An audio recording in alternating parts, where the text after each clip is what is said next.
Israeli airstrikes continue to pound Gaza City, intensifying the already dire humanitarian crisis. Today, we're breaking down exactly what's happening, why the pressure is escalating, and what it means for civilians caught in the middle. Stay tuned. This is critical global news you need to understand. Hello, everyone. Welcome back to the channel. Today, we're talking about the latest developments in Gaza City, where Israeli airstrikes have persisted for several days in a row, escalating the pressure on an already war-torn region. The situation is fluid, changing by the hour, and what we're witnessing is a combination of military strategy, humanitarian crisis, and international diplomacy all clashing at once. The Israeli military says the strikes are targeted operations aimed at dismantling Hamas infrastructure, including command centers, weapons storage facilities, and underground tunnels that have been used to launch attacks. However, reports from inside Gaza paint a different picture, one of widespread destruction, casualties among civilians, and the collapse of essential services like electricity, clean water, and healthcare. This tension between the official military narrative and the lived experience of civilians is at the heart of why this story matters. People on the ground are describing entire neighborhoods being leveled, forcing thousands of families to flee southward in search of safety. Aid organizations are warning that without immediate humanitarian corridors, the situation could spiral into a catastrophe. In this video, we'll break down what's happening, why it's happening, how global leaders are responding, and what it could mean for the future of this already volatile region. Stick with me until the end, because we'll also discuss how you can stay informed and support humanitarian relief efforts during this crisis. The latest wave of Israeli strikes has been described as some of the most intense bombardments since the start of the conflict. According to multiple sources, airstrikes have targeted not just known Hamas positions, but also densely populated areas, which has raised alarms among human rights observers. Israel maintains that Hamas uses civilian infrastructure, schools, hospitals, and residential buildings as shields for its operations, making them legitimate military targets under Israeli rules of engagement. Critics argue that this results in unacceptable civilian harm and may violate international law. Video footage shared by journalists and civilians shows plumes of smoke rising from city blocks, with rescue crews digging through rubble in search of survivors. The psychological impact on Gaza's population is profound. Sleepless nights, children traumatized by the sound of explosions, and families living in constant fear.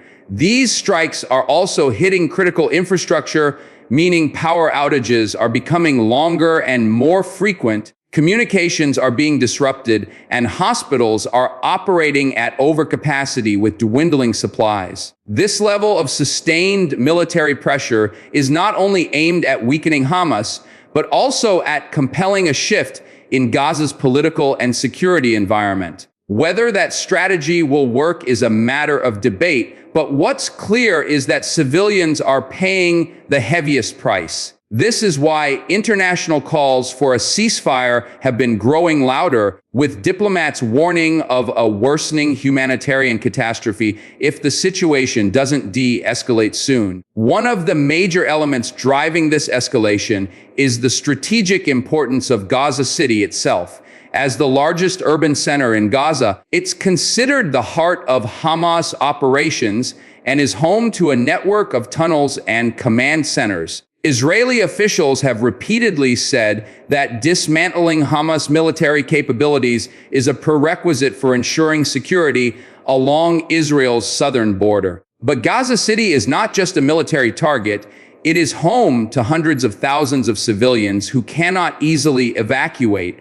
Roads leading south are overcrowded, and many families have nowhere to go. International humanitarian law emphasizes the protection of civilians during conflict, but in urban warfare, Distinguishing between combatants and non-combatants becomes increasingly difficult. This is part of why the international community is deeply concerned. Gaza is under blockade, meaning resources like food, water, and fuel cannot freely enter, and civilians cannot freely leave. When airstrikes destroy residential blocks, it displaces thousands, adding to the already massive number of internally displaced people. This is not just a military campaign, it is a social and humanitarian crisis unfolding in real time. Global organizations like the UN and Red Cross have been calling for humanitarian pauses, temporary ceasefires that allow aid to flow and civilians to find safety. But these calls have so far been met with limited compliance. This raises critical questions about how long the fighting can continue before Gaza's infrastructure and population reach a breaking point. Another layer to this crisis is the diplomatic fallout it's causing worldwide.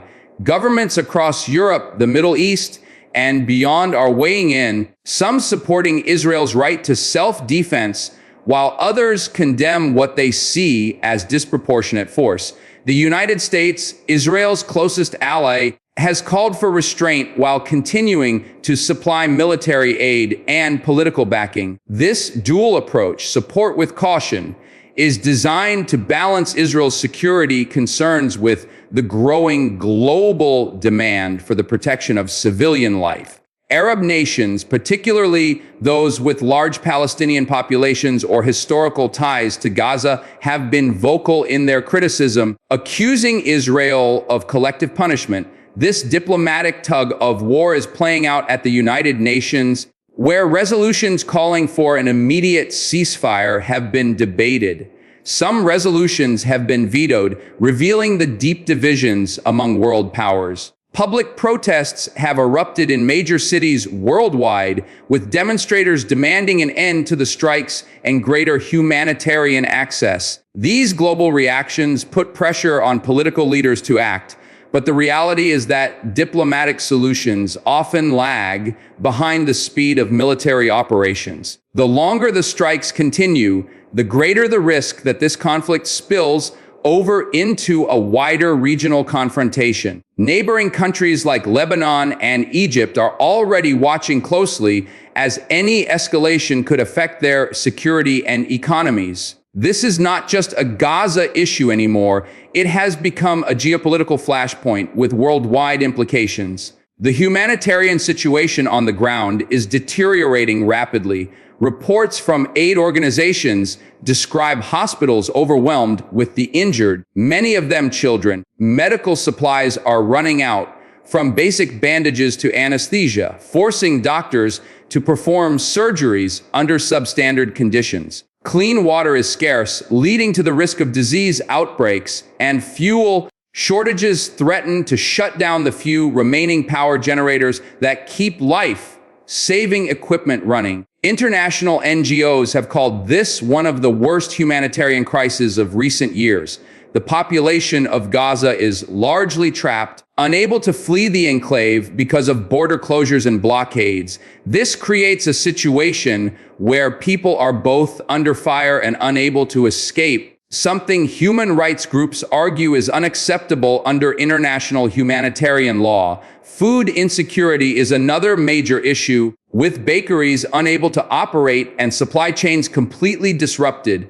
For many families, securing just one meal a day has become a challenge. Aid convoys have tried to deliver relief, but the ongoing airstrikes make distribution dangerous, and there are constant disputes over where and how aid can be delivered. The psychological toll of this crisis is also severe. Children are growing up under constant bombardment, and adults face the daily challenge of keeping their families alive. This humanitarian dimension is why so many international voices are calling for an immediate pause in the fighting, even if just to allow life-saving aid to reach those most in need. Another critical aspect of this story is the role of media and information. In times of war, Narratives matter, and both sides are actively working to control the story. The Israeli government frequently releases footage of its precision strikes, claiming they are eliminating terrorist infrastructure. Meanwhile, journalists and citizens in Gaza share images of the destruction and suffering, hoping to draw international sympathy and pressure for a ceasefire. This creates a battleground of information where truth can be hard to verify in real time. International media outlets often rely on reports from both sides, cross-checking whenever possible, but access to Gaza is restricted, which makes independent verification difficult. Social media has amplified both accurate reporting and misinformation, with viral videos spreading rapidly before they can be fact-checked. This is why it's important to stay critical and seek out trusted, verified sources when trying to understand what's happening. The way the conflict is portrayed has real world consequences, influencing public opinion, government policy, and even military strategy. For civilians on the ground, getting their story out can mean the difference between being ignored and receiving international aid. This is why many journalists risk their lives to report from inside Gaza, often under extremely dangerous conditions. Media coverage is not just about headlines. It shapes how the world sees this conflict, and by extension, how the world chooses to respond. Economic consequences are also beginning to take hold. Gaza's economy was already fragile due to years of blockade and conflict, and the latest strikes have decimated what little infrastructure remained. Factories, small businesses, and agricultural areas have been destroyed, leaving thousands unemployed. The economic collapse creates a vicious cycle without jobs. People can't buy food or essential goods, which drives up poverty and increases dependence on humanitarian aid. Meanwhile, Israel is also feeling the impact economically, mobilizing troops, running extended air campaigns, and maintaining a high state of readiness come with a massive price tag. Tourism has taken a hit, investors are nervous, and border communities near Gaza have been disrupted. These economic pressures add to the urgency of finding a resolution because prolonged conflict is unsustainable for both sides. International donors are preparing for what will eventually be a massive reconstruction effort, but those efforts will only be possible after the fighting stops. History shows that reconstruction in Gaza is a long, difficult process, often hampered by political disputes and restrictions on building materials. For many civilians, the economic dimension of this crisis means they are not just fighting to survive today, but also facing years of hardship once the conflict ends. The destruction of schools and universities also means that an entire generation's education is being disrupted, which will have long-term implications for Gaza's future workforce and overall stability. Let's talk about the psychological and social impact of this prolonged conflict. Living under constant threat takes a toll that is difficult to put into words. Mental health professionals say that trauma in Gaza has reached epidemic levels, particularly among children. Many have witnessed bombings, lost relatives, or seen their homes destroyed. This leads to widespread PTSD, anxiety, and depression, conditions that are difficult to treat even in the best of circumstances, let alone during active conflict.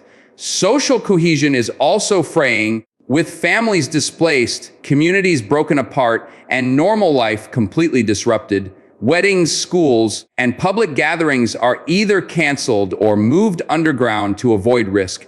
In Israel, civilians also live under fear of rocket attacks, rushing to shelters when sirens sound. This creates a cycle of fear and hostility on both sides, making reconciliation even more difficult. The longer the violence continues, the more entrenched these feelings become, potentially fueling future generations of conflict. Religious and cultural sites have also been damaged, erasing pieces of history and heritage that are irreplaceable. For many Gazans, the sense of loss is not just physical, but deeply emotional, as entire neighborhoods and memories are wiped away. Addressing this psychological dimension will require more than just rebuilding homes.